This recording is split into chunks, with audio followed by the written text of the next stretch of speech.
Students, कल की live class में आपको थोड़ी सी प्रॉब्लम हुई और उसमें थोड़ी सी वीडियो क्वालिटी नहीं थी, उसको हमने पब्लिश नहीं किया है।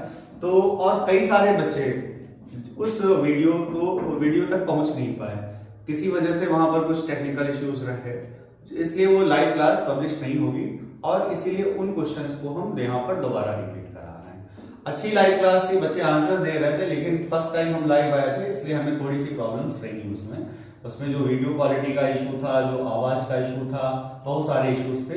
तो हमें इस फाइल को दोबारा पढ़ना है। तो जो बच्चे नए ज्वाइन हो रहे हैं उनके लिए हम बता देते हैं, बायोमॉलिक्यूल की जो फाइल है, इस फाइल में आपके एनसीईआरटी लाइन बाय लाइन जो है पॉसिबल एमसीक्यूज हो सकते हैं उनको लिया गया है, टॉपिक वाइज जो तुम्हारे एमसीक्यू हो सकते हैं उनको लिया गया है। इस फाइल के अलावा आपके एमसीक्यू नहीं बनते हैं, इसलिए आपको इस फाइल को कंप्लीट देखना है, लास्ट तक देखना है इस वीडियो को, और ज्यादा से ज्यादा दोस्तों तक आपको शेयर करना है। कई बार होता है आप 2-4 क्वेश्चन छोड़ के स्किप करके चले जाते हैं, लेकिन हो सकता है जिस क्वेश्चन को आप स्किप कर रहे हैं वही क्वेश्चन आने वाला। तो ये जो लगभग 100 क्वेश्चन हम कराने वाले हैं, इन 100 क्वेश्चन के बाहर का क्वेश्चन बायोमॉलिक्यूल में नहीं आएगा। आपको पता है आपके 3 एमसीक्यू और 2 असर्शन रीजन और केस स्टडी के मिला के लगभग 28 क्वेश्चंस आपके होंगे, या वन लाइनर क्वेश्चंस भी होते हैं। लगभग 30 मार्क्स का तो आपका वन लाइनर एमसीक्यू इस तरीके से होना है। तो आपको इन सब चीजों पे ज्यादा फोकस करना है, इसलिए वीडियो को कंप्लीट देखें और ज्यादा से ज्यादा लोगों तक इस वीडियो को पहुंचाएं, और वीडियो को लास्ट तक देखना और सारे क्वेश्चंस को यहां पर अटेंड करना, यहां पर स्किप नहीं करना है एक भी क्वेश्चन। अगर आप लाइव क्लास में थे फिर भी इस वीडियो को देखना है, और जो बच्चे लाइव क्लास में नहीं पहुंच पाए थे वो तो इस वीडियो को देखेंगे ही, लास्ट तक देखेंगे। ओके, चलते हैं। Which are the following properties of glucose can not be explained by its open structure. इसके ओपन स्ट्रक्चर से हमें ग्लूकोज के क्या नहीं पता चलता है। तो बच्चा लोगों, एक आपका एक टॉपिक लिखाया गया होगा कि लिमिटेशन ऑफ लीनियर स्ट्रक्चर। तो लिमिटेशन ऑफ लीनियर स्ट्रक्चर में क्या था कि ये सोडियम बाइसल्फाइड के साथ रिएक्शन नहीं करता, उसके बाद में ये अल्फा बीटा फॉर्म में पाया जाता है। अच्छा, कई बार ऐसा भी होता है कि बहुत ज्यादा इजी क्वेश्चन आता है तो बच्चों को लगता है बस क्वेश्चन टिक किया और आगे बढ़े। अगर एक बात आपको बताते हैं, बड़े काम की है, चाहे आपके नीट का पेपर हो, चाहे जेईई मेंस का पेपर हो, चाहे बोर्ड एग्जाम्स का पेपर हो, अगर आपका क्वेश्चन आपको बहुत ज्यादा इजी लग रहा है तो उसको दोबारा जरूर पढ़ लेना है। जैसे कि इस क्वेश्चन में क्या मिस्टेक हो सकती थी कि विच of the following properties of glucose can not be explained bye open structure. आपने क्वेश्चन जल्दी से क्या किया, जल्दी से उसमें फर्स्ट वाला जो है फर्स्ट को टिक कर दिया और आप आगे बढ़ गए, जबकि इसका क्या होना चाहिए था, फर्स्ट भी नहीं कर रहा है, थर्ड भी नहीं कर रहा है, और उसके बाद में एबीसीडी हमको दिए गए हैं। इसलिए वो ऑप्शन हमें ऑप्ट करना है जिसमें फर्स्ट और थर्ड दोनों हो, इसलिए इसका सही आंसर बी है। और जल्दबाजी में आप क्या करेंगे, आप पहला देखेंगे, टिक करेंगे, आगे बढ़ जाएंगे। नहीं, आपको क्वेश्चन इजी लग रहा है, आपको पूरा पढ़ना है। ठीक है, आगे बढ़ते हैं हम लोग। ग्लूकोज के बारे में बताया गया है, यहाँ पर कौन सी चीज इनकरेक्ट है। ग्लूकोज का नाम एंडोहेक्सोज होता है क्योंकि इसके पास एल्डिहाइड ग्रुप है। ग्लूकोज का नाम डेक्सट्रोज होता है क्योंकि ये डेक्स्ट्रोरोटेटरी है। ग्लूकोज सेलुलोज का मोनोमर है। ग्लूकोज के कई सारे यूनिट्स आपस में ग्लाइकोसिडिक लिंकेज से जुड़कर सेलुलोज बनाते हैं, यानी ये बात भी सही है। Least abundant organic compound on the earth, ये बात गलत है, इसलिए सही आंसर इसका क्या होगा, बी। इसके बाद में glucose give silver metals with Tollens reagent. Tollens reagent के साथ रिएक्शन करने का मतलब क्या होता है, aldehyde group. Okay, when glucose react with bromine water it forms glyceraldehyde. Glucose does not react with, अभी हमने आपको बताया था सोडियम बाइसल्फाइड के साथ रिएक्शन नहीं करता। Glucose reduction of glucose by HI hydrogen iodide के साथ रिएक्शन करने पर क्या होता है, ये किस बात का एविडेंस है, ये आपका डायरेक्ट क्वेश्चन भी आ सकता है। What happens when glucose react with hydrogen iodide, ये आपका रिएक्शन लिख के आ सकती है C6H12O6 प्लस HI और प्रोडक्ट बनके, ये बहुत इंपॉर्टेंट क्वेश्चन है। तो क्या होता है, इसमें हेक्सेन बनती है और ये इस बात का एविडेंस है कि ग्लूकोज के पास 6 कार्बन स्ट्रेट चेन में होते हैं। ओके, तो 6 carbon atoms are arranged in a straight chain. 6 questions हम लोग हो चुके हैं, 100 क्वेश्चंस के आसपास हम लोगों को करना है। आगे बढ़ते हैं। Which is the least stable form of glucose. तो ओपन स्ट्रक्चर लीस्ट स्टेबल है और जो आपका रिंग स्ट्रक्चर है वो मोर स्टेबल है। तो हम लोग लीनियर स्ट्रक्चर को लीस्ट स्टेबल बोलेंगे। Alpha D glucose, beta D glucose different from each other to form in carbon atom with respect to alpha beta. किस बात में अलग है भाई? अल्फा बीटा अपने कॉन्फ़िगरेशन में अलग है, ठीक है। Cellulose is a polymer of, cellulose किसका पॉलीमर है? अभी आपको बताया था ग्लूकोज का, ठीक है। जो कार्बोहाइड्रेट होता है वो वाटर में किस तरीके से स्टोर होता है? देखो शुगर, स्टार्च, ग्लूकोज, ग्लाइकोजन, ये सब के सब कार्बोहाइड्रेट्स ही हैं, लेकिन हमारी बॉडी में जो फैट होती है, हमारी बॉडी में जो कार्बोहाइड्रेट होती है वो किस फॉर्म में स्टोर होती है? वो ग्लाइकोजन की फॉर्म में स्टोर होती है। उसके बाद जो ग्लाइकोजन होते हैं वो सिंपलर यूनिट्स में ब्रेक होते हैं, फिर ग्लूकोज बनता है, फिर हम लोग वहां पर रेस्पिरेशन के थ्रू कार्बन डाइऑक्साइड और वाटर और एनर्जी वगैरह, वो आपको पता है, क्लास 10 में आपको बताया गया है। फिर लैक्टोज, लैक्टोज किससे मिलकर बना है? तो लैक्टोज मिलकर बना है, दोनों ही इसमें बीटा है बच्चा लोग। ग्लूकोज में क्या होता है? बीटा डी,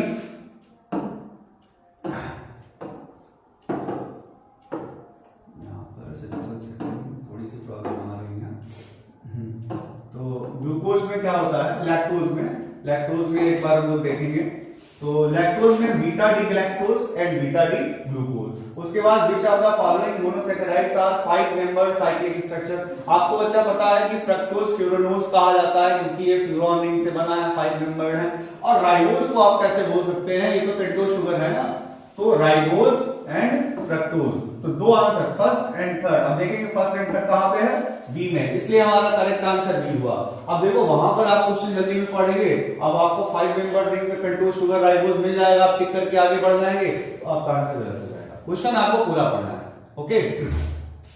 उसके बाद इनवर्ट शुगर, इनवर्ट शुगर क्या होती है? कई बार हमने आपको बताया, देखो भाई सुक्रोज क्या होता है? सुक्रोज होता है डेक्स्ट्रोरोटेटरी, लेकिन जब हम उसकी हाइड्रोलिसिस कराते हैं क्या बनता है? ग्लूकोज बनता है, फ्रक्टोज बनता है। ग्लूकोज होता है डेक्स्ट्रो और फ्रक्टोज होता है लेवोरोटेटरी। लेकिन जब उनका इक्विमोलर कंसंट्रेशन में सॉल्यूशन रखते हैं, जो कि रेसिमिक मिक्सचर, यहाँ पर रेसिमिक मिक्सचर सॉरी नहीं बोलेंगे, रेसिमिक मिक्सचर में ओवरऑल ऑप्टिकल रोटेशन 0 हो जाती है, बट इसमें क्या होता है? वो सुक्रोज था हमारे डेक्स्ट्रो, उसके कंपोनेंट से क्या बना? तुम्हारा ग्लूकोज और फ्रक्टोज, लेकिन फ्रक्टोज की ऑप्टिकल रोटेशन ज्यादा है, तो हमारे पास ओरिजिनल कंपाउंड कैसा था? डेक्स्ट्रोरोटेटरी, लेकिन फाइनली क्या बना? लेवोरोटेटरी। इस तरीके से हमें पता चला कि equimolar mixture of glucose and fructose, ये हमारी इनवर्ट शुगर होती है, इसको इन्वर्जन ऑफ शुगर भी कहते हैं, यानी कि डेक्स्ट्रो कंपाउंड का लेवो में कन्वर्ट हो जाना, इसको हम लोग कहते हैं इन्वर्जन ऑफ शुगर। फिर आगे बढ़ते हैं, तो केमिकली एमाइलोज इज, एमाइलोज क्या है? तो एमाइलोज एक स्ट्रेट चेन कंपाउंड होता है। एमाइलोपेक्टिन क्या होता है? एमाइलोपेक्टिन ब्रांच चेन होता है। एमाइलोज में क्या होता है? C1 और C4 के बीच में स्ट्रेट चेन होती है, और एमाइलोपेक्टिन में C1 और C6 के बीच में ब्रांच चेन होती है। तो इसमें क्या होगा? इसमें long unbranched chain C1 and C4। Which are the following is incorrect about cellulose. Cellulose के बारे में क्या गलत लिखा हुआ है? तो सेलुलोज जो है वो डाइसेकेराइड नहीं होता, सेलुलोज क्या है? पॉलीसेकेराइड। फिर कहा गया which are the following statement is correct. कौन सा स्टेटमेंट इसमें करेक्ट है? तो ग्लूकोज और लैक्टोज यहां पर रिड्यूसिंग शुगर है, तो इसलिए ऑप्शन नंबर सी सही है। फिर क्वेश्चन पढ़ते जाएंगे। 17 कोशिश ये करेंगे कि हमारा 1 आवर का वीडियो हो, 1 आवर के वीडियो में हम लोग 50 से ज्यादा, यानी कि अगर 1.5 आवर का वीडियो हुआ तो हम लोग 100 क्वेश्चन के आसपास यहाँ पर कंप्लीट कर लें। Read the following statement, choose the correct option. Starch is a polymer of alpha glucose, बात सही। Starch consist of amylose and amylopectin, ये बात भी सही है। Amylose is insoluble in water, गलत है। Amylose is soluble in water, गलत है। यानी कि थर्ड एंड फोर्थ हमारा गलत है, थर्ड एंड फोर्थ हमारा यहाँ पर गलत है। करेक्ट कौन है? First and second. तो फर्स्ट एंड सेकंड का ऑप्शन क्या है? Option number C. Select the statement about, false statement about cyclic glucose. Cyclic glucose के बारे में सी ऑप्शन गलत है, क्योंकि अल्फा का जो मेल्टिंग पॉइंट होता है वो 419 और बीटा का 423 होता है। ओके, 18 हो गया। 18 के बाद में आगे हम लोग पढ़ते हैं 19. When alpha D glucose and beta D glucose are dissolved in water into separate beakers, first and second respectively, and allowed to stand 10. Specific rotation एक का डिक्रीज होता है, एक का इंक्रीज होता है, इसको हम लोग ब्यूटा रोटेशन कहते हैं। क्या कहते हैं? म्यूटा रोटेशन। जैसे हमारे पास एक अल्फा डी ग्लूकोज है, बीटा डी ग्लूकोज है, दोनों अलग अलग टाइप के फॉर्म्स हैं, और उन दोनों फॉर्म्स को जब आपस में मिलाया गया और उसके बाद सेपरेट किया गया तो ऑप्टिकल रोटेशन एक में बढ़ेगी, एक में घटेगी, और इसको हम म्यूटा रोटेशन कहते हैं। इसके बाद sucrose in water is dextrorotatory when wide with diode HCl the solution becomes levorotatory in this process sucrose molecules breaks into, दोनों ही क्या बनते हैं? D glucose and D fructose. बच्चा लोग यहाँ पर कैपिटल डी का मतलब डेक्टोरोटेटरी नहीं है, यहाँ पर डी कॉन्फ़िगरेशन होता है। डी कॉन्फ़िगरेशन का मतलब होता है किरेल कार्बन में लगने वाला ग्रुप राइट साइड में लगा, अगर लेफ्ट साइड में लगता है उसको लेवो कैपिटल एल कॉन्फ़िगरेशन कहते हैं, राइट में लगता है तो कैपिटल डी कॉन्फ़िगरेशन होता है। One of essential alpha amino acid, तो अल्फा अमीनो क्या है? लाइसिन। उसके बाद डीनेचुरेशन ऑफ प्रोटीन, डीनेचुरेशन में क्या होता है? उसका सेकेंडरी और टर्शियरी स्ट्रक्चर चेंज होता है। हमने आपको कई बार बताया है कि प्राइमरी स्ट्रक्चर अगर चेंज हो गया तो प्रोटीन का नाम चेंज हो गया, प्रोटीन का अस्तित्व खत्म हो गया उसका, क्योंकि जो प्राइमरी स्ट्रक्चर ऑफ प्रोटीन होता है वो sequence of alpha amino acids होते हैं। उन सीक्वेंस को अगर हम चेंज कर देंगे तो क्या होगा? प्रोटीन ही चेंज हो गई। तो किसी भी तरीके से हम प्रोटीन का प्राइमरी स्ट्रक्चर चेंज नहीं कर सकते। प्रोटीन में जो भी चेंज होगा वो सेकेंडरी और टर्शियरी स्ट्रक्चर चेंज होगा। ओके, आगे बढ़ते हैं। 23 एमिनो एसिड्स, ये अच्छा क्वेश्चन है। ये ज्यूटर आयन जब बनता है तो क्या होता है? ये अब इस क्वेश्चन के बारे में थोड़ा सा देखेंगे। इस क्वेश्चन को हो सकता है कुछ लोग अपने आप कुछ अलग आंसर बताएं, हम आपको पूरा बताते हैं। जैसे ये हमारा एक ज्यूटर आयन है, थोड़ी देर के लिए हम कंसीडर कर लेते हैं। ये हमारा COOH लगा हुआ था, ये CH लगा हुआ था, यहाँ CH लगा हुआ था। ये हमारा एमिनो एसिड है, अल्फा एमिनो एसिड है। क्यों अल्फा क्यों है? क्योंकि ये मेन ग्रुप है, मेन ग्रुप पे जो कार्बन लगा होता है उसको अल्फा कार्बन कहते हैं, और उसी में हमारा एमीन है तो ये अल्फा एमिनो एसिड हो गया। अब क्या होता है, जब इसका डाइल्यूट सॉल्यूशन बनता है तब ये कन्वर्ट हो जाता है इस तरीके से,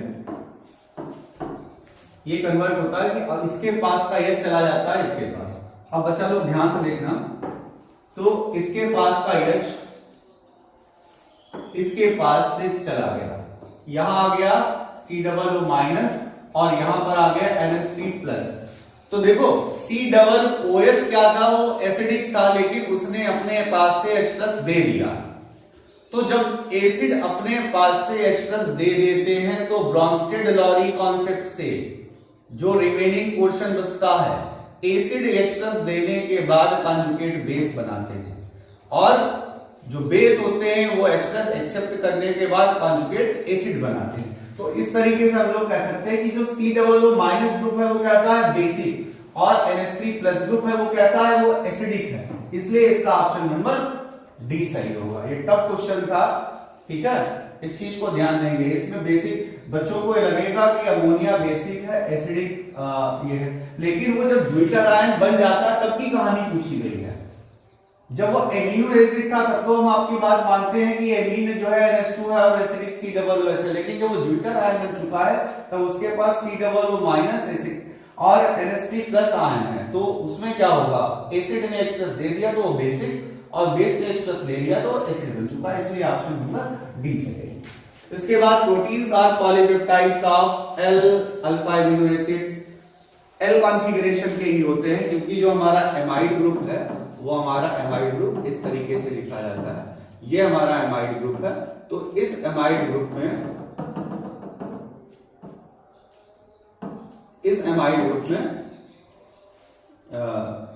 जो हमारा कॉन्फ़िगरेशन में जो N है वो किस साइड में है? लेफ्ट साइड में, तो L कॉन्फ़िगरेशन है। Globular proteins are present in blood, is not fibrous protein, insulin.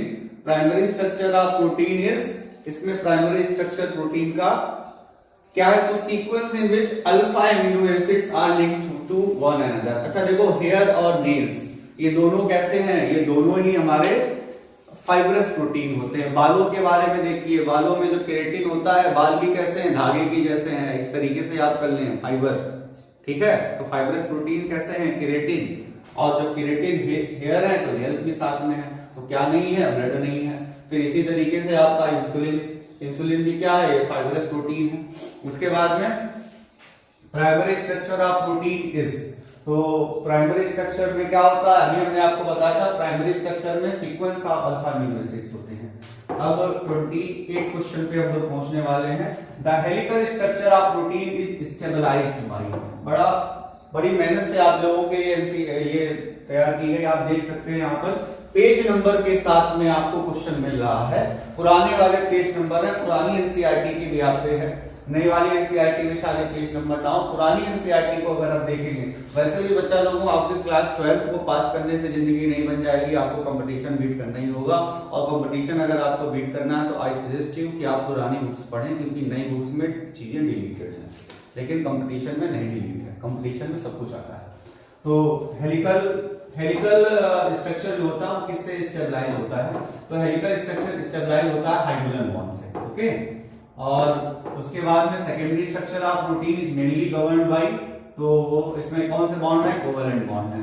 इसके बाद the secondary structure of protein refers to alpha helical backbone, ठीक है।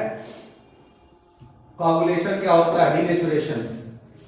डीनेचुरेशन में क्या होता है, जब हम पीएच या टेम्परेचर चेंज करते हैं तो इसके सेकेंडरी और टर्शियरी स्ट्रक्चर चेंज हो जाते हैं। जैसे एग के अंदर लिक्विड होता है, लेकिन एग को बॉईल करने के बाद वो सॉलिड हो जाता है। मिल्क कोआगुलेट, उसकी पीएच चेंज होने के बाद में क्या होता है, वो सॉलिड सा हो जाता है। तो इसमें क्या होता है, उसका सेकेंडरी टर्शियरी स्ट्रक्चर चेंज हो जाता है। और इस प्रोसेस में ये जो कोआगुलेशन है इसको हम लोग कहते हैं डीनेचुरेशन ऑफ प्रोटीन्स। और जो 3 डायमेंशनल स्ट्रक्चर है वो कौन सा स्ट्रक्चर है, वो है हमारा टर्शियरी स्ट्रक्चर। फिर which of the following regarding enzymes incorrect, incorrect जो है इसमें पूछा गया कि कौन इसमें इनकरेक्ट है, तो इसमें कहा गया कि they are very specific in a particular reaction but not for particular substrate। तो यहां पर ये नॉट वर्ड ने इसको गलत कर दिया, ये बहुत स्पेसिफिक होते हैं और हर सबस्ट्रेट के लिए स्पेसिफिक होते हैं। जो ये नॉट वर्ड लगा दिया इसलिए इसको इनकरेक्ट बना दिया। फिर एंजाइम्स आर एसेंशियल बायोकैटलिस्ट, और ये एक्वस मीडियम में जब pH 7 हो यानी कि न्यूट्रल स्टेट में और टेम्परेचर 30 to 35 इनका ऑप्टिमम टेम्परेचर है, यानी कि जब बहुत ठंडे में आप जाएंगे या बहुत गर्मी जब होगी तो हमारी बॉडी के बहुत सारे पार्ट्स के अंदर जो रिएक्शंस होती है, जैसे बहुत सारा अगर गर्मी होती है 40-45 डिग्री के आसपास अगर हम जाते हैं तो वहां पर भी हमारी बॉडी में ऐसा लगता है कि बहुत सारे सेंसेशंस नहीं काम कर रहे हैं। अगर आप बहुत ठंडी जगह पे जाएं, बर्फ में अगर आपके पैरों को रखा जाए, हाथों से आप बर्फ को पकड़ते रहे तो थोड़ी देर बाद आपको लगता है आपके हाथ शून्य हो गए हैं। यानी कि जो हमारे एंजाइम्स हैं वो बॉडी टेम्परेचर पे 30 to 35 पे ही काम करेंगे। फिर which of the following statement is incorrect, इसमें कहा गया इसमें इनकरेक्ट कौन सा है, तो एंजाइम्स ऑर्गेनिक कैटलिस्ट होते हैं, बात सही है। Large turnover number, action is specific, और enzymes always require coenzyme. Coenzyme की जरूरत हमेशा नहीं होती। देखो एंजाइम होते हैं कैटलिस्ट, बायोकैटलिस्ट, और उसी तरीके से कोएंजाइम्स होते हैं कैटालिटिक प्रमोटर। तो हमेशा कैटालिटिक प्रमोटर की जरूरत नहीं पड़ती है। उसके बाद हम लोग विटामिन के टॉपिक्स पे आ गए। आप देखिए एनसीईआरटी मतलब टॉपिक वाइज क्वेश्चंस भी हैं और एनसीईआरटी की लाइन बाय लाइन भी क्वेश्चंस हैं। उससे जो भी पॉसिबल क्वेश्चंस बन सकते हैं, अभी आपके प्री बोर्ड्स होने वाले हैं या हो रहे हैं, आप देखेंगे इनमें से आपके क्वेश्चंस मिलेंगे आपको। फिर among the following vitamins the one whose deficiency cause rickets, तो ये तो आपका जीएस के लिए भी बहुत इंपॉर्टेंट है कि विटामिन डी की वजह से, विटामिन डी की कमी की वजह से रिकेट्स होता है। विटामिन ई जो है, विटामिन ई आपको पता है चेहरे के जो स्किन है उसके ग्लो के लिए रिस्पॉन्सिबल है। अगर जिनके विटामिन ई की कमी हो जाती है, जैसे कि हमारे चेहरे पे इस समय, तो चेहरे का ग्लो जो है वो खत्म हो जाता है। विटामिन ई का जो है ज्यादा मात्रा में सेवन करने से चेहरे का ग्लो बना रहता है। तो ये इसके लिए आपने देखा होगा बहुत सारे लोग क्या करते हैं, वो फ्लावर्स के पंखुड़ियों को लेकर कुछ अपना ऑयल वगैरह बनाते हैं, फेशियल कराते हैं, ठीक है। हम तो अपनी शेविंग अपने आप ही कर लेते हैं, पैसा नहीं आजकल है तो, क्योंकि डॉलर आपका बहुत महंगा हो गया है, रुपया हमारा बहुत सस्ता हो गया है, जीएसटी हालांकि घट चुकी है, लेकिन फिर भी अब वो बात नहीं रह गई। तो vitamin is a fat soluble vitamin. Fat soluble कौन सा है, फैट सॉल्युबल है इसमें विटामिन ए, बाकी वाटर सॉल्युबल है। उसके बाद vitamin D can't be stored in our body. अगर विटामिन डी बॉडी में स्टोर ना होता तो हमारी बोन्स में कैसे पाया जाता, यानी कि असर्शन गलत है, इसका सही आंसर क्या होगा, सही ऑप्शन होगा इसका डी। ठीक है, फिर the presence of absence of hydroxyl group which carbon of sugar differentiate. तो एक देखो, एक होता है राइबोज, एक होता है डीऑक्सीराइबोज। तो डीऑक्सीराइबोज नाम पड़ा है 2 पे लगने। अब इसके बाद आपको ये तो रटाया गया होगा क्लास 10 से ATCG। ठीक है, तो ATCG कहां पर मिल रहा है आपको ATCG? डी। फिर DNA the linkage between different nitrogenous base. इसमें हो सकता है आपको कुछ कंफ्यूजन हो, नाइट्रोजनस बेस में पूछा गया है कौन सा लिंक है, तो नाइट्रोजनस बेस में हाइड्रोजन बॉन्डिंग है।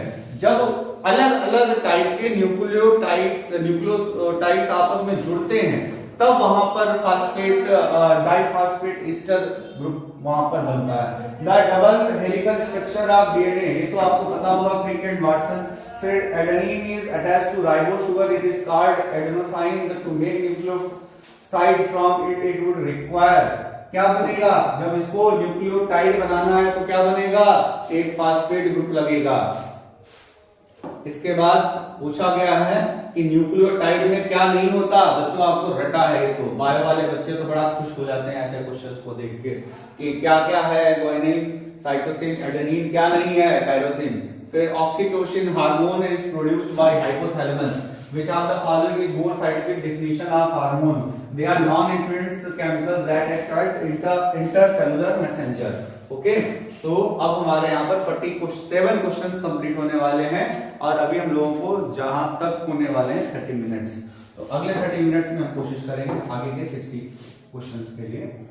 फिर अब देखेंगे पहला क्वेश्चन, एपिमर्स। एपिमर्स क्या होते हैं, जो आपका एल और डी कॉन्फ़िगरेशन है ये एपिमर्स होते हैं, और जो आपका डेक्स्ट्रो लेवो है वो आपके एनोमर्स होते हैं। तो एनोमर्स जो है वो एपिमर्स नहीं होते हैं।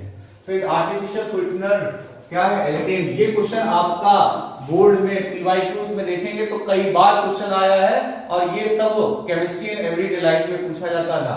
ठीक है, एल्केन, तो ये सबसे ज्यादा स्वीटनेस होती है इसके अंदर, एल्केन के अंदर।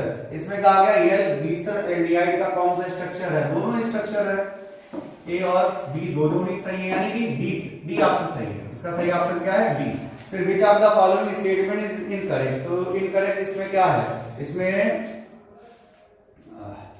Cellulose and sucrose are polysaccharide, ये स्टेटमेंट गलत है। बच्चा लोगों को आपको पता है सुक्रोज क्या होता है, सुक्रोज यहाँ पर एक डाइसेकेराइड होता है। Rapid interconversion of alpha D glucose and beta D glucose is known as, इसको हम लोग क्या कहते हैं, इसको हम लोग म्यूटा रोटेशन कहते हैं। अभी हम लोग इसके आगे पढ़ चुके हैं म्यूटा रोटेशन के बारे में, 5 हो चुके हैं यहाँ पर, इसके बाद 6। फिर natural glucose is term D glucose. D glucose, D configuration का मतलब डेक्स्ट्रो रोटेटरी नहीं है। इस डी का मतलब, डी कॉन्फ़िगरेशन का मतलब है इसके ग्रुप का राइट साइड में रखना। फिशर प्रोजेक्शन में जो 5th कार्बन में OH ग्रुप है वो किधर लग रहा है, राइट साइड में लग रहा है, इसलिए इसको हम लोग क्या बोलेंगे, इसको बोलेंगे हम लोग डी ग्लूकोज। फिर ये ATP वाला तो सबको रटा होगा 38। इसके बाद फेरिक टेस्ट सॉल्यूशन कौन देगा, इसमें ग्लूकोज देगा। फिर which of the property of glucose can't be explained bye open structure, ये क्वेश्चन आपका दोबारा आ चुका है और ये क्वेश्चन आपको पता ही है कि इसका आंसर क्या होगा कि फर्स्ट एंड थर्ड दोनों जिसमें आ रहे हो, यानी कि ऑप्शन नंबर 2। उसके बाद में क्या हो जाएगा, अल्फा डी ग्लूकोज और बीटा डी ग्लूकोज डिफर है एक दूसरे से, किस तरीके से, कॉन्फ़िगरेशन से। विच of the following does not reduce Benedict solution, Benedict solution को कौन नहीं करेगा, सुक्रोज नहीं करेगा। ठीक है, क्योंकि ग्लूकोज, फ्रक्टोज और एल्डिहाइड ये सब के सब क्या है, रिड्यूसिंग शुगर है। Glucose give silver mirror test one tolerant agent, क्या है, एल्डिहाइड ग्रुप। इसमें कहा गया which of the following statement is incorrect regarding glucose. Glucose का नाम एल्डोहेक्सोज भी है, ग्लूकोज का नाम डेक्सोरोटोरेज भी है, ये सेलुलोज का मोनोमर भी है। ये क्वेश्चन दोबारा आपका आ रहा है, least abundant organic compound on earth, ये लीस्ट ऑर्गेनिक कंपाउंड नहीं, लीस्ट अबंडेंट ऑर्गेनिक कंपाउंड नहीं है। The highest calorific value is found in fats. ठीक है, फिर आइसोमराइजेशन ऑफ ग्लूकोज प्रोड्यूसेस, क्या करता है ये, आइसोमराइजेशन से फ्रक्टोज प्रोड्यूस करता है। मोस्ट कॉमन डाइसेकेराइड्स, सबकी वही अपनी शक्ल, C12H22O11 शुगर। 16 हो गया है, आगे बढ़ते हैं। 17 इसके फ्रक्टोज के ऑप्टिकल आइसोमर कितने हैं बना के अभी नहीं दिखाएंगे, आपको पता है 8 आइसोमर होते हैं इसके। What happens when H2SO4 is treated with sugar, sugar को के साथ इसको ट्रीट करने पर क्या होता है, शुगर को H2SO4 के साथ, शुगर H2SO4 इसका नाम क्या बताया था, बॉस। H2SO4 को बॉस क्यों बताया था, अपने को क्या करना है, पानी निकालना है, डिहाइड्रेशन। तो डिहाइड्रेशन कौन कराता है, डिहाइड्रेशन कराता है H2SO4। टेबल शुगर, जो तुम्हारी शुगर है ये अपने आप में क्या है, ये डाइसैकेराइड है, ये डी ग्लूकोज और डी फ्रक्टोज का एक डाइसैकेराइड है। फिर complete hydrolysis of cellulose gives, इससे सिर्फ और सिर्फ ग्लूकोज मिलता है। इनवर्ट शुगर क्या होती है, equimolar mixture of glucose and fructose and organic compound with molecular formula C6H12O6 forms yellow crystalline solid with phenylhydrazine and gives a mixture of sorbitol and mannitol with reduced with sodium, which among the following could be the compound। ये सारी properties आपकी किसकी हैं, fructose की हैं।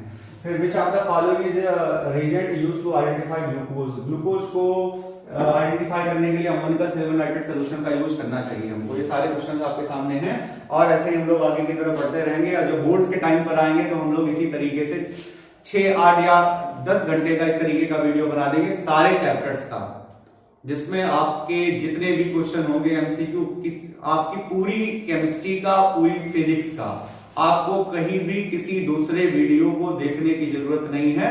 लोग one shot video बनाते हैं, हम सिर्फ वन वीडियो बनाएंगे, ठीक है, जिसमें आपका पूरा 70 मार्क्स कवर होगा, ठीक है। उसमें हमारे एमसीक्यू भी होंगे, वन लाइनर भी होंगे, लाइन क्वेश्चंस भी होंगे। ये सबकी प्रिपरेशन चल रही है अभी हम लोगों के पास 2 महीने आप साथ में हमारे लगे रहिए और आप हमें बढ़ाइए, हम आपको बढ़ाएंगे। आपके नंबर जो है वो गारंटी के साथ कह रहे हैं कि अगर आप सारे वीडियोस देखते रहे तो 70 में 55, जो हमारा वीकेस्ट स्टूडेंट होगा वो भी 70 में 55 मार्क्स लाके दिखा देगा इनमें, ओके। फिर 24 globular proteins are present in, किसमें होता है, blood, egg, milk, all of these. Rancid butter में क्या होता है, ग्लूटेरिक एसिड होता है। उसके बाद strongly alkaline solution of monosaccharide, mono amide dicarboxylic acid contain how many basic group, 3 basic group होते हैं इसमें। Which are the following protein destroy the antigen, antigen को डिस्ट्रॉय कौन करता है, antibodies. The number of essential amino acid 10, वैसे 9 आपका लिखा हुआ कुछ बुक्स में, बट 10 अमीनो एसिड होते हैं जो एसेंशियल होते हैं। Which of the following is not a fibrous protein, fibrous protein इनमें से कौन नहीं है, इंसुलिन नहीं है, ओके। तो अगर स्पीड हमारी ज्यादा हो तो आप इस क्वेश्चन को थोड़ा सा पीछे बैक करके देख लें और बार बार देखें, कोशिश करें किसी, क्योंकि कम से कम टाइम में हम लोगों को ज्यादा से ज्यादा क्वेश्चन कवर करने हैं, लेकिन ज्यादा से ज्यादा क्वेश्चन कवर करने के मतलब ये भी नहीं है कि आपको वो समझ में ना आए, ठीक है। इसलिए थोड़ा सा टाइम देते हैं कि आप उन क्वेश्चंस पे नजर डालें। और अगर बाई चांस, देखिए हम हैं पीसीएम ग्रुप के, तो बायो हमारी बहुत स्ट्रांग नहीं है, हम कोशिश कर रहे हैं और अपने एक्सपीरियंस के बेसिस पर ये क्वेश्चन रटाए हैं, क्योंकि एनसीईआरटी के किसी वजह से किसी बायो टीचर को, आपके किसी बायो टीचर को मेरा कोई क्वेश्चन गलत लगता है, कोई आंसर गलत लगता है, तो आप कमेंट बॉक्स में बताएं, हम अपॉलॉजी के साथ में उस क्वेश्चन को एक्सेप्ट करेंगे। क्योंकि बाकी सारे चैप्टर जो हमारे जानने वाले बच्चे हैं सबको पता है कि केमिस्ट्री ईश्वर की कृपा से थोड़ी सी बता देते हैं, लेकिन हाँ इस चैप्टर में बायो मॉलिक्यूल्स में थोड़ा सा हो सकता है उतना डीप आंसर हम ना बता पाए, ठीक है। The helical structure of protein is stabilized by, जो हेलिकल स्ट्रक्चर है वो किससे स्टेबलाइज होता है, हेलिकल स्ट्रक्चर हाइड्रोजन बॉन्ड से। The functional group participate in disulphide bond, तो क्या होता है, थायोल, ठीक है, थायोल जो होता है इसी से डाइसल्फाइड बॉन्ड बनते हैं। फिर लैक्टेज एंजाइम हाइड्रोलिसिस, तो लैक्टेज क्या करता होगा, लैक्टेज इसमें करता है तो पॉलीसेकेराइड को मोनोसेकेराइड में कन्वर्ट कर देता है। Which of the following test is not used in the test of protein, protein के टेस्ट में कौन नहीं यूज किया जाता है, तो मोलिस टेस्ट नहीं यूज किया जाता है। Which of the following statement is incorrect, इसमें से इनकरेक्ट कौन है, तो इसमें कहा गया कि डीनेचुरेशन में प्राइमरी स्ट्रक्चर सेकेंडरी स्ट्रक्चर, भाई प्राइमरी स्ट्रक्चर के पीछे क्यों पड़े हो, वो नहीं चेंज होता है, ठीक है, तो प्राइमरी स्ट्रक्चर नहीं चेंज होता है। फिर कहा गया the enzyme will hydrolyze triglyceraldehyde to fatty acid and glycerol is called, इसको क्या कहते हैं, इसको हम लोग कहते हैं ट्रिप्सिन, या जाइमेज, इस क्वेश्चन में हमें थोड़ा सा डाउट लग रहा है भाई। तो इस क्वेश्चन पे enzyme which hydrolyse triglyceraldehyde to fatty acid and glycerol, तो यहाँ पर क्या होना चाहिए इसके लिए। अब इस क्वेश्चन को हम थोड़ा सा भाई स्किप करते हैं, गलत नहीं पढ़ाएंगे, इस क्वेश्चन को स्किप करते हैं, आगे बढ़ते हैं। 36 आप थोड़ा सा देखेंगे, कमेंट बॉक्स में हम इसका आंसर डाल देंगे, आपको पता तो आप यहाँ पर कमेंट बॉक्स में बताइएगा। तो क्या हो जाएगा, magnesium. Tertiary structure of protein arise due to, तो क्या होता है, फोल्डिंग, फाइलिंग एंड बॉन्डिंग। उसके बाद में यहाँ पर pH 7 है, ये pH लिखा हुआ है और ये है 7, तो जब pH 7 है तो न्यूट्रल है, तो ये कहीं नहीं जाएगा। pH 10.2 है तो क्या होगा, ये कैटायन बनाएगा और कैथोड की तरफ जाएगा। तो इसका क्या आंसर होना चाहिए, जो एल्कीन है वो किसकी तरफ जाएगा, वो कैथोड की तरफ, और जो एलानीन है वो कहीं नहीं जाएगा। तो अमाइनो एसिड जो है, amino acid among these compounds is, तो इसका आंसर है प्रोलीन। 40 का हो जाएगा हमारा second. Which of the following terms refers to the overall dimension shape of a protein, तो ओवरऑल 3 डायमेंशन शेप होती है टर्शियरी स्ट्रक्चर की वजह से। Which amino acid is achiral, achiral का मतलब होता है जिसमें किरेल मतलब असिमेट्रिक कार्बन ना हो। असिमेट्रिक कार्बन क्या होता है, जिसकी चारों वैलेंसी अलग अलग एटम्स या ग्रुप ऑफ एटम्स से सेटिस्फाई होती है, तो ऐसा इन तीनों में से कोई नहीं है ना। The strongest form of intermolecular bonding that could form involving residue of the amino acid series is, तो इसका आंसर क्या होगा, hydrogen bond. Okay, insulin produced and its action in the human body are responsible for the level of diabetes, तो diabetes अपने आप में क्या है, तो डायबिटीज अपने आप में एक हार्मोन है, नहीं वो सॉरी, जो डायबिटीज के लिए रिस्पांसिबल है इंसुलिन, तो इंसुलिन अपने आप में क्या होना चाहिए, इंसुलिन एक टाइप का हार्मोन है। उसके बाद विटामिन के, विटामिन के की कमी से क्या होता है, विटामिन के की कमी से होता है बेटा ब्लड कार्बोरेशन। फिर विटामिन B12 में कौन सा प्रेजेंट होता है, कोबाल्ट प्रेजेंट होता है। विटामिन B6 का दूसरा नाम क्या है, विटामिन B6 का दूसरा नाम पिरोक्सिन है। फिर नाइट ब्लाइंडनेस किसकी कमी की वजह से होती है, विटामिन ए की वजह से होती है। विटामिन वेजिटेबल ऑयल में क्या होता है, विटामिन ई होती है। इन कॉलम्स को हमें मैच करना था, तो इन कॉलम्स को जब हम लोग मैच करेंगे तो देखेंगे, तो विटामिन B6, तो विटामिन B6 का रिलेशन किसके साथ में है, तो विटामिन B6, तो B6 का रिलेशन है हमारा B6 ये, और विटामिन के ये फैट सॉल्युबल भी है, इसमें मल्टीपल ऑप्शंस आ रहे हैं, तो विटामिन ये इससे भी कनेक्ट है और डिलेड ब्लड क्लॉटिंग से भी है। डी जो है वो डी हमारा, डी का रिलेशन किससे है, डी का रिलेशन है हमारा पी से। उसके अलावा क्योंकि डी भी फैट सॉल्युबल होता है, और ए का रिलेशन हमारा किसके साथ में है, ए का रिलेशन हमारा पी के साथ में भी है और क्यू के साथ में भी है, तो ऑप्शन नंबर क्या हो जाएगा, 2 हो जाएगा। ओके, तो biotin, vitamin H, ascorbic acid vitamin C होता है, इसकी कमी से स्कर्वी होता है। रेटिनॉल विटामिन ए होता है, इसकी कमी से नाइट ब्लाइंडनेस होता है। फिर थायमीन विटामिन बी होता है, इसकी कमी से बेरी होता है। फिर ये बचा अपने आप में, तो ये बी हो गया, तो इसके सही ऑप्शन हुए हमारे C D A B, C D A B, C D A B, तो C D B A, C D B A, C D B A fourth option. Okay, तो इस तरीके से आप मैचिंग करेंगे, अच्छे क्वेश्चन हैं। इसके बाद डीएनए, डीएनए में कॉम्प्लीमेंट्री बेस आपको पता है ना, एटीसीजी, तो एटीसीजी ऑप्शन नंबर फर्स्ट। इसमें कहा गया adenine attach to ribose sugar adenosine, to make nucleotide from it it was required addition of phosphate. Alpha helix किसमें होता है, डीएनए में। Not present in nucleotide, nucleotide में क्या नहीं प्रेजेंट होता है, टाइरोसिन।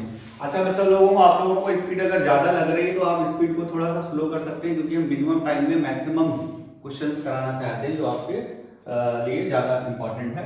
फिर which of the following is not present in nucleotide, एक क्वेश्चन हो गया। A sequence how many nucleoside in messenger RNA make a codon for amino acid. तो कोडोन में क्या होता है, ट्रिपलेट होता है, तो 3 आंसर होगा। तो the chemical change in DNA molecule that could lead to the synthesis of protein with altered amino acid, और इसको हम लोग क्या कहते हैं, अल्टर्ड अमीनो एसिड, इसको हम लोग कहते हैं म्यूटेशन। आपको वो एक्स मैन सीरीज में पता है ना म्यूटेंट्स, तो उसमें क्या होता है, उसके प्रोटीन में कुछ चेंज हो जाते हैं। फिर इसमें कहा गया which of the following statement regarding DNA fingerprint is incorrect. तो फिंगरप्रिंट में क्या नहीं हो सकता है, तो फिंगरप्रिंट ये 2 चीजें नहीं हो सकती हैं। इसमें आप एक बार इसको चेक कर लीजिएगा। The process by which synthesis of protein take place based on genetic information in the messenger RNA is called, इसको क्या कहते हैं, ट्रांसलेशन कहते हैं। इस तरीके से हमारे 100 क्वेश्चंस यहाँ पर कंप्लीट होते हैं। और इस वीडियो को आप लोग ज्यादा से ज्यादा देखिएगा, बार बार रिपीट करिएगा। आपके बायोमॉलिक्यूल अगर चैप्टर आ रहा है तो इन एमसीक्यूज में से आपके क्वेश्चन आएंगे। इसके साथ में हम एक सीरीज लाएंगे जिसमें सारे चैप्टर्स के असर्शन रीजन्स होंगे, एक सीरीज लाएंगे जिसमें वन लाइनर होंगे। और आपको अब ज्यादा से ज्यादा, अभी इस चैनल को चालू होते हुए 10 या 15 दिन हुए हैं, और हमारे पास अभी एक टीम के तरीके से पढ़ाने के लिए अभी हम सिर्फ अपने आप अवेलेबल हैं। और मैक्सिमम टाइम, क्योंकि हमें ऑफलाइन क्लास भी लेनी है, हमें यहाँ पर डाटा भी बनाना है और शूट भी करना है और आप लोगों को देना भी है, तो दिन रात मेहनत यहाँ पर करनी पड़ रही है। तो आप लोग भी थोड़ा सा इसका सपोर्ट करिए और ज्यादा से ज्यादा लोगों को इसको सब्सक्राइब करने को बोलिए, लाइक करिए, सब्सक्राइब करिए, कमेंट करिए और फुल वीडियो देखिए, बार बार देखिए जब तक आपको आंसर्स याद ना हो पाए। Thank you.